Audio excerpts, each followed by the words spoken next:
Donald Trump టెంపర్కు care of address. పొరపాటున కూడా ట్రంప్ ఈగోను టచ్ చేయకూడదు. కాదని టచ్ చేస్తే తనలోని టెంపర్ వైఫైలా ఆన్ అవుతుంది. అవతలి వ్యక్తి ఎంత పవర్ఫుల్ లీడర్ అయినా ఏమాత్రం లెక్క చేయకుండా పవర్ పంచ్ విసురుతారు. ఆయన అమెరికా అధ్యక్షుడి కంటే పక్కా బిజినెస్ మ్యాన్ గానే గుర్తింపు తెచ్చుకున్నారు. దేశాల మధ్య సంక్షోభంలోనూ డాలర్లు ఏరుకునే రకం. తనకు ఉపయోగం లేకపోతే అవతలి వారి నోటికాడ కూడు కూడా లాగేసుకునే రకం. అలాంటి వ్యక్తిని భారత్ కాళ్ల బేరానికి వచ్చేలా చేసింది. పహల్గాం దాడి తర్వాత పాక్పై భారత్ విరుచుకుపడిన తీరు అగ్రరాజ్యాన్నే గడగడలాడించింది. ట్రేడ్ వార్తో పలు దేశాలను తన గుప్పిట్లో పెట్టుకోవాలనుకున్న ట్రంప్ ప్లాన్ను మోడీ తిప్పికొట్టారు. దీంతో భారత్తో ఒప్పందం కోసం అమెరికా అడుక్కోవాల్సిన పరిస్థితి వచ్చింది. ఇంతకీ భారత్తో ట్రంప్ చేసుకోవాలనుకుంటున్న ఒప్పందం ఏంటి? భారత్తో అమెరికా కాళ్ల బేరానికి ఎందుకు వచ్చింది? భారత్తో కాళ్లబేరానికి అమెరికా అధ్యక్షుడు ట్రంప్. త్వరలో భారత్తో అమెరికా వాణిజ్య ఒప్పందం. సుంకాలకు బదులు ఒప్పందంపై భారత్ దృష్టి. భారతదేశం అమెరికా మధ్య వాణిజ్య ఒప్పందం త్వరలోనే ఖరారయ్యే అవకాశాలు కనిపిస్తున్నాయి. ఇరు దేశాల మధ్య నెలకొన్న సుంకాల ప్రతిష్టంభన నేపథ్యంలో చర్చలు ఊపందుకున్నాయి. రెండు దేశాలకు ఆమోదయోగ్యమైన ఉమ్మడి ప్రయోజనాలపై ఏకాభిప్రాయం కుదిరినట్టు కనిపిస్తోంది. ఈ చర్చల్లో ప్రధానంగా పరస్పర మార్కెట్ల వినియోగం, స్థానిక నిబంధనల అమలు, టారిఫ్ మినహాయింపులకు పరిమితులపై ఓ కొలిక్కి వచ్చే అవకాశం ఉంది. భారత్తో త్వరలో అతిపెద్ద ఒప్పందం కుదుర్చుకోనున్నట్లు అమెరికా అధ్యక్షుడు డొనాల్డ్ ట్రంప్ తెలిపారు. వైట్ హౌస్లో బిగ్ బ్యూటిఫుల్ బిల్పై జరిగిన కార్యక్రమంలో ట్రంప్ ఈ వ్యాఖ్యలు చేశారు. ఈ సందర్భంగా చైనాతో వాణిజ్య ఒప్పందంపై సంతకాలు జరిగాయని తెలిపారు. ప్రతి ఒక్కరూ తమతో ఓ ఒప్పందాన్ని కుదుర్చుకోవాలని, దానిలో భాగం కావాలని కోరుకుంటున్నారన్నారు. ఈ సందర్భంగా చైనాతో వాణిజ్య ఒప్పందంపై సంతకం చేశామని చెప్పారు. కొన్ని గొప్ప దేశాలతో ఒప్పందాలు కుదరనున్నాయన్నారు. బహుశా భారత్తో అతి పెద్ద ఒప్పందం జరగచ్చని కూడా ట్రంప్ తెలిపారు. అయితే బీజింగ్తో జరిగిన ఒప్పందాలకు సంబంధించిన విషయాలను ఆయన వెల్లడించలేదు. ఇక ఈ సందర్భంగా తాము అన్ని దేశాలతో వాణిజ్య ఒప్పందాలు చేసుకోవాలని అనుకోవడం లేదని ట్రంప్ స్పష్టం చేశారు. కాగా ఏప్రిల్లో ట్రంప్ సర్కారు పలు దేశాలపై టారిఫ్ల మోత మోగించింది. వాణిజ్య లోటుకు కారణమవుతున్నాయన్న ఆరోపణలతో భారత్ సహా పలు దేశాలపై ప్రతీకార సుంకాలను ప్రకటించారు.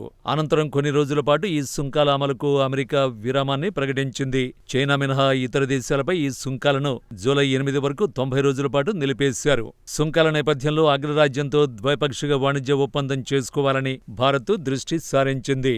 ద్వైపాక్షిక వాణిజ్య ఒప్పందం కోసం ఎప్పటి నుంచో చర్చలు కొనసాగుతున్నాయి. ఇటీవల ప్రధాని మోడీ అమెరికా పర్యటన సందర్భంగా ఇరు దేశాల మధ్య వాణిజ్య ఒప్పందానికి అడుగులు పడ్డాయి. అయితే ఈ ఒప్పందాల విషయంలో అమెరికా తీవ్ర జాప్యం చేసింది.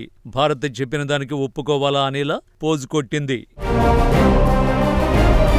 ఈ క్రమంలోనే కాశ్మీర్లోని పహల్గాంలో పాక్ ఉగ్రదాడికి దిగింది. అమాయకుల ప్రాణాలు పొట్టన పెట్టుకుంది. ఉగ్రదాడికి 26 మంది అమాయకులు బలయ్యారు. దీంతో భారత్ సింధూర్ పేరుతో పాక్పై ఆపరేషన్ మొదలుపెట్టింది. 1 కాదు 2 కాదు ఏకంగా 9 ఉగ్ర స్థావరాలపై సైన్యం మెరుపుదాడి చేసింది. శత్రువు అప్రమత్తమయ్యే లోపే ఆట ముగించేసింది. దీంతో వందలాది మంది ఉగ్రముక్కల భరతం పట్టింది. పరిమితంగా వ్యూహాత్మకంగా చేపట్టిన చర్యతోనే పాక్ సైన్యం బిత్తరపోయింది. భద్రతా మండలిలో భారత్ను దెబ్బకొట్టాలని సెల్ఫ్ గోల్ చేసుకుంది. కానీ ఏ ఒక్క దేశమూ షరీఫ్ ప్రభుత్వానికి అండగా నిలవలేదు. ఈ యుద్ధంతో అమెరికాకు దిమ్మ తిరిగి బొమ్మ కనిపించింది. భారత్ సత్తా అర్థమైంది. భారత్తో పెట్టుకుంటే 7 సముద్రాల నీరు తాగిస్తుందని క్లారిటీ వచ్చింది. దీంతో అమెరికా అధ్యక్షుడు దిగొచ్చాడు. భారత్తో కయ్యానికంటే వియ్యమే మంచిదని అభిప్రాయపడ్డాడు. ఇంతవరకు భారత్ వాణిజ్య ఒప్పందంపై మాట్లాడుతున్నా పట్టించుకుని అమెరికా ఇప్పుడు అదే కాళ్లబేరానికి వచ్చింది. చర్చలకు తాము సిద్ధమని, వాణిజ్య ఒప్పందాలు కుదుర్చుకోవాలని సూచించింది. ఈ క్రమంలో భారత్ వేగంగా చర్యలు చేపడుతోంది.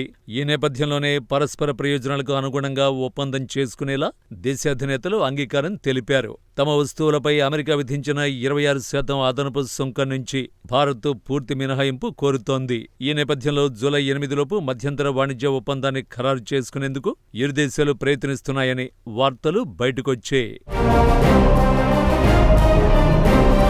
ఇక ఈ ఒప్పందంలో భారత్ కొన్ని కీలక రంగాల్లో సుంకాల నుంచి సడలింపు కోరుతోంది. ఇందులో టెక్స్టైల్స్, రత్నాలు, ఆభరణాలు, దుస్తులు, ప్లాస్టిక్స్, రసాయనాలు, రొయ్యలు, నూనె గింజలు, ద్రాక్ష, అరటిపండ్లు వంటివి ఉన్నాయి. మరోవైపు అమెరికా కొన్ని పారిశ్రామిక వస్తువులు, ఆటోమొబైల్స్, వైన్స్, పెట్రోకెమికల్ ఉత్పత్తులు, పాడి ఉత్పత్తుల రంగాల్లో సుంకాల సడలింపు కోరుతోంది. ఈ ఒప్పందం కోసం రెండు దేశాలు నిబంధనల్ని ఖరారు చేశాయి.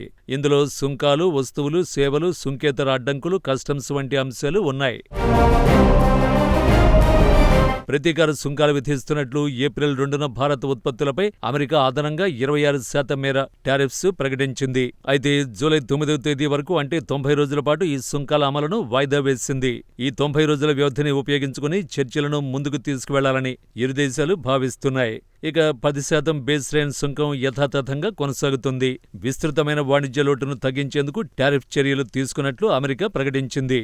దేశీయ ఉత్పత్తులపై ప్రకటించిన 26% టారిఫ్ నుంచి పూర్తి మినహాయింపునివ్వాలని వాణిజ్య చర్చల్లో భాగంగా అమెరికాను కోరుతోంది. ఆ 26% సుంకాలు విధించకుండా మినహాయించాలని వాణిజ్య చర్చల్లో ప్రధాన డిమాండ్ వినిపిస్తోన్నట్లు ఓ ఉన్నతాధికారి తెలిపారు.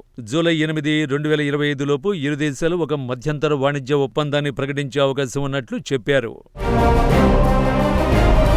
ఈ క్రమంలోనే కేంద్ర వాణిజ్య పరిశ్రమల శాఖ మంత్రి పీయూష్ గోయల్ అమెరికా వాణిజ్య మంత్రి హోవార్డ్ లుట్నిక్తో సమావేశమై చర్చలు జరిపారు. పారిశ్రామిక, వ్యవసాయ ఉత్పత్తులకు మెరుగైన మార్కెట్ సౌకర్యం కల్పించడం, సుంకాల తగ్గింపు, ఇతర అంశాలపై కీలక చర్చ జరిగింది. ఈ ఏడాది సెప్టెంబర్, అక్టోబర్ నాటికి తొలిదశ ఒప్పందాన్ని ఖరారు చేయాలనే లక్ష్యంతో ఉన్నారు. ఈ విషయంపై గతంలో భారత వాణిజ్య మంత్రి పీయూష్ గోయల్ స్పందించారు. భారత్, అమెరికా పరస్పరం ఒకరి వ్యాపారాలకు మరొకరు ప్రాధాన్యంతో కూడిన మార్కెట్ ప్రవేశాన్ని కల్పించాలని కోరుకుంటున్నాయని, ఇరు దేశాల బృందాలు ప్రతిపాదిత ద్వైపాక్షిక వాణిజ్య ఒప్పందంపై కలిసి పనిచేస్తున్నాయని తెలిపారు. వాణిజ్య చర్చలకు మరింత ఊతమిచ్చేందుకు వాణిజ్య మంత్రి పీయూష్ గోయల్ కూడా ఇటీవల వాషింగ్టన్లో పర్యటించారు. ఇక ప్రస్తుతం $190 బిలియన్ ఉన్న వాణిజ్యాన్ని 2030 నాటికి $500 బిలియన్ స్థాయికి చేర్చడమే ఈ చర్చల ప్రధాన ఉద్దేశమని సమాచారం. ఎక్కడ నెగ్గాలో కాదు, ఎక్కడ తగ్గాలో తెలిసినడు గొప్పోడు అనేది పాత మాట. కానీ ట్రంప్ లెక్కలో మాత్రం నెగ్గాలంటే తగ్గడం కాదు, తొక్కుకుంటూ వెళ్ళిపోవడమే. ఈ దూకుడే ఆయన రెండోసారి అమెరికా అధ్యక్షుని చేశాయి. కానీ ఇప్పుడు ట్రంప్ దూకుడు తగ్గించాడు. అందరినీ వ్యతిరేకిస్తూ అవసరాలకు వాడుకుంటే అసలుకే ఎసరొస్తుందని గ్రహించాడు. దీంతో అందరితో కలిసి నడవాలని డిసైడ్ అయ్యాడట. మరి ట్రంప్ ఆడుతున్న ఈ కొత్త నాటకం ఎంతవరకు వెళుతుందో చూడాలి.